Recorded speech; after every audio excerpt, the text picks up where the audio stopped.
Well, Dave, I just want to start with last Friday if we can. And I know that you obviously set very high standards for yourself and your team, and you'll have been disappointed to lose the game. But that's 3 times in your first 7 games now you've gone up against a League One team and proved a match for them, really. So there must be a lot of positives that you can take from that going into the league campaign.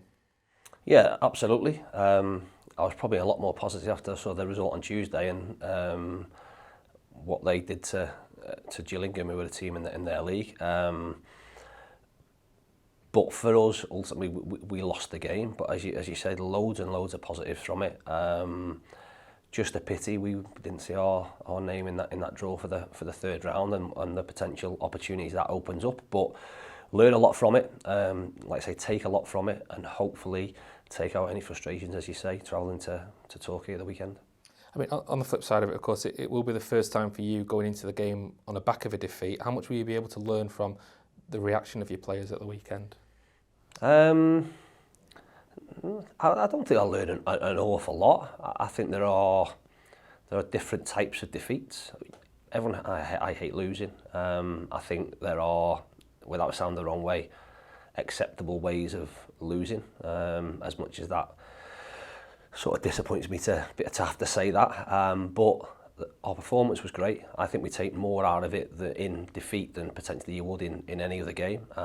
But this league, regardless of last weekend being a cup game, this league is around consistency. It's not always the best team wins the league. It's the most consistent team over 40 plus games. So what you have to do, regardless of what competition you're playing in, is make sure you don't lose consecutively. And we've got to make sure that's the case. So we'll go to Torquay in a really positive mindset, looking to keep our run going in the league and looking to pick up 3 points. You did also have the Cheshire Senior Cup game at Macclesfield on Tuesday. 11 changes, so how helpful was it to have that opportunity to look at the other options in your squad? Absolutely. Players need minutes. I've seen some, I've not seen all. There are players that are back in the building from loans. Really good opportunity for some of the younger players. Some who took their opportunities. Some who I was a little bit disappointed with. But I get there's a little bit of pressure on, regardless of the competition. There's a little bit of pressure on them because they ultimately want to do well in front of, I suppose, me and other members of staff that have come in. So we take that. It was, like I say, it was a win. It told us bits. Really pleasing for the 3 academy lads who came on. I thought they had a real impact, and obviously massive thing for Josh to score a goal. I'm sure he'll remember that for a long time. So lots of good to come out of the game as well. Another goal for Connor Jennings as well, of course, and I think every goal he scores from now on will have a little bit of extra significance regardless of the competition. 90 minutes for him as well. Where is he up to in terms of getting up to speed? Yeah, that was the big thing. I messaged Connor yesterday after. I didn't get to speak to him after the game, but for him, the first 90 minutes is another hurdle jumped. His data was really good, considering his first 90 minutes in 10 months.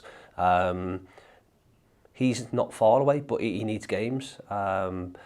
And we've got to try and just edge him closer as best as we can. Whether that comes this week, whether that comes next week, we'll see. He obviously wants to play in as many games as possible because those games will get him up to speed quicker.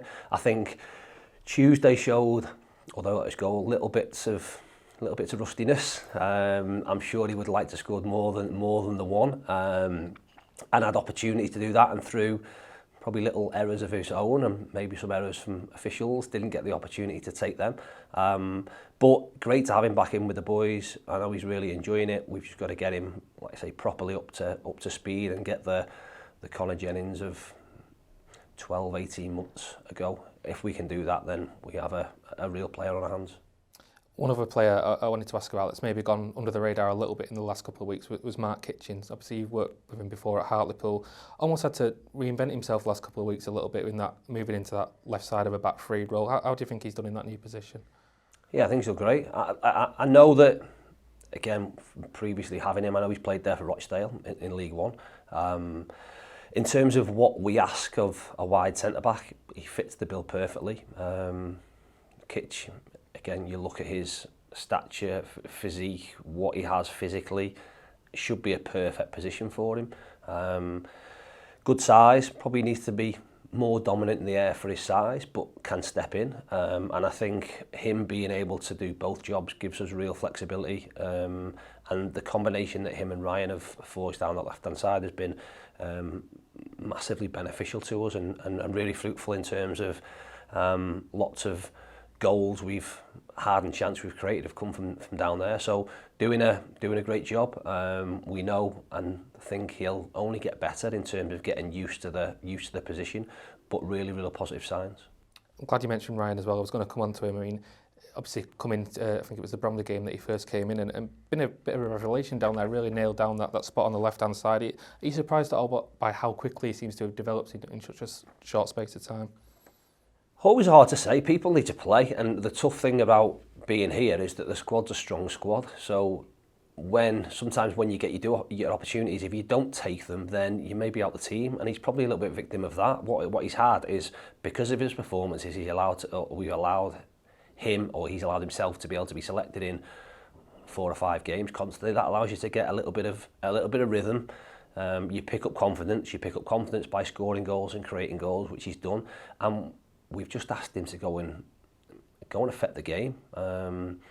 He's athletic. He can run up and down all day. We want our wing backs to run forward, which he does, and complements what Macca's been doing on the other side of the pitch. His delivery probably at times has been inconsistent, but with games he's found consistency. And he's been a real goal threat and assist threat, and we can't ask for much more in terms of what we want from our wide players and from our wing backs. Just looking a bit more on our opponents on Saturday, obviously finished second last season, gave you a bit of a scare in the playoff final as well, of course.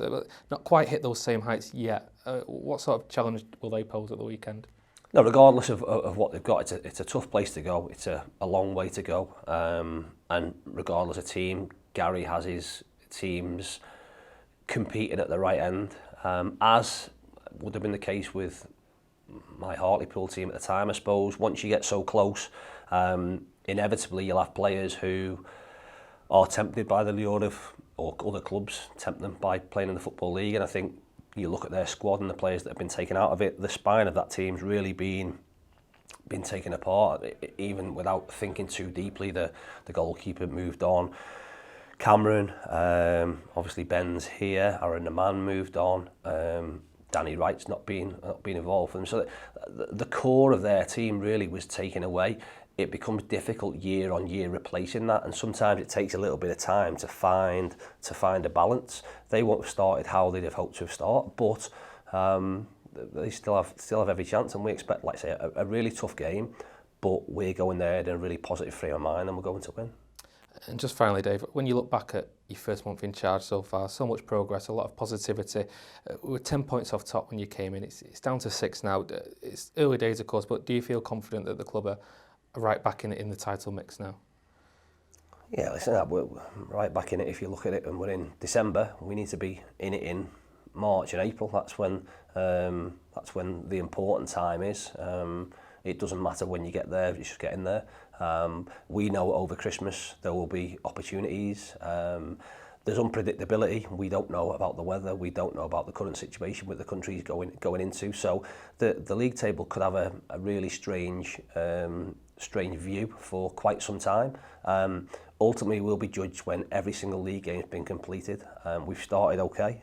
I still think there's loads more to come, but we've got to expect some adversity and some bumps in the road. We have to get over them, and if we do that, then I think we've got a real opportunity. Dave, thanks for your time. Good luck on Saturday. Thanks, Liam.